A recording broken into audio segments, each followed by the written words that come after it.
Good morning, everyone. This year's race for the White House came into clear focus this week as President Obama got his best economic news in months, and Mitt Romney secured his claim to the nomination with back-to-back landslides. That big win in Florida Tuesday and yesterday in Nevada, with about 70% of the caucus vote counted so far. Romney's at 48%, Newt Gingrich has 23%, and right on his heels, Texas Congressman Ron Paul, and he joins us now. Congressman Paul, thanks for joining us this morning.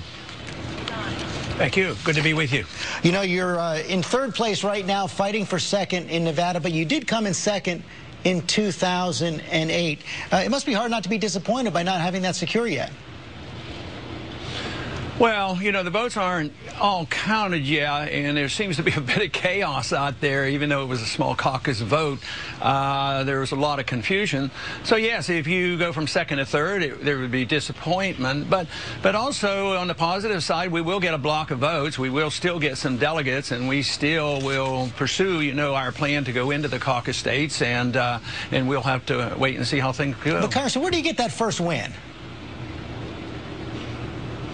Well, you know, it's hard to say exactly when, but we have 3 or 4 caucus states that we believe our numbers are doing pretty good, so we have to just wait and see and continue to do exactly what we're doing. Former Speaker Newt Gingrich is also vowing to stay in this race straight through to the convention. He continued his pretty much scorched earth campaign against Mitt Romney last night. Take a listen.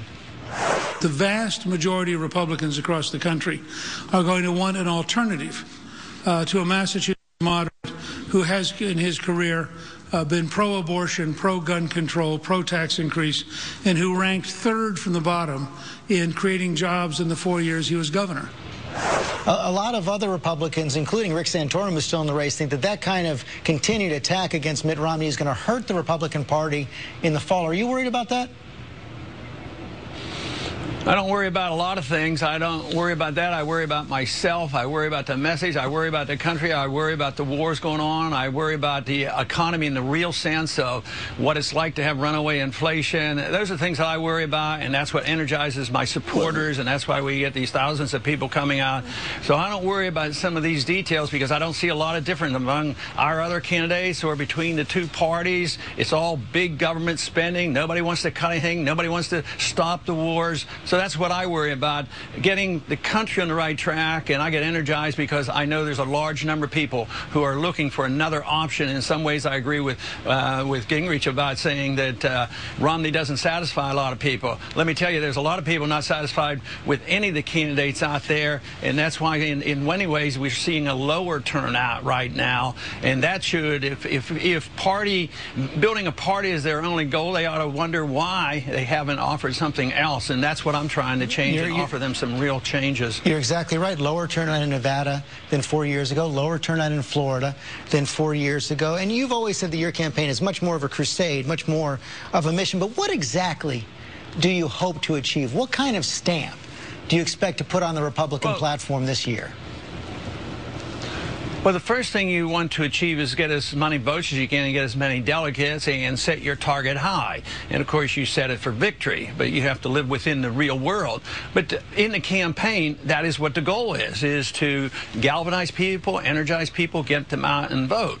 But some people want it either or. You either believe in something and you're not in the race, or you're in the race and you don't believe anything. I don't understand why you can't believe in something and still be in the race. This is the way I ran my congressional campaigns. And I was able to stick to my principles, vote that way, challenge the establishment, get reelected. So it's a bigger challenge, of course, to do this in a nation. But we've done this, you know, in the early primaries like Iowa and New Hampshire, and we've been able to achieve that to a degree. But that is my goal, to make sure that campaigning and political activity represents true beliefs and a true understanding of what we're doing, rather than saying superficially, how do you win the race? How do you become the nominee? I'm taking you at that point, and that's why I'm trying to get at the deeper question. You said back in 2008 that you wanted to make a permanent mark, be a permanent presence on the American political landscape. And do you think you've been able to do that, and what changes have you actually effected? Yeah, I do, but I don't take all the credit for it. But there's been a big change in this country because there's a different understanding now. There's a lot more people talking about free market economics rather than Keynesian welfareism and interventionism. So there's a large segment. Intellectually, that is the case. But among the young people, there is a revolution, an intellectual revolution going on with the young people. And there are people who have sat on the sidelines for years. The independents that I talk to, obviously we're not in a large majority right now when the election comes, but anybody who cares about what I'm talking about has to come to the campuses. Last night we had in a small college in Minnesota, we had 1,300 people coming out, and they're energized. It has not been translated into an absolute political change, but believe me, the intellectual revolution going on, and that has to come first before you see the political changes, and that's where I'm very optimistic. Do you think you can change Mitt Romney's mind on any of these big issues, and will you endorse him if he gets the nomination?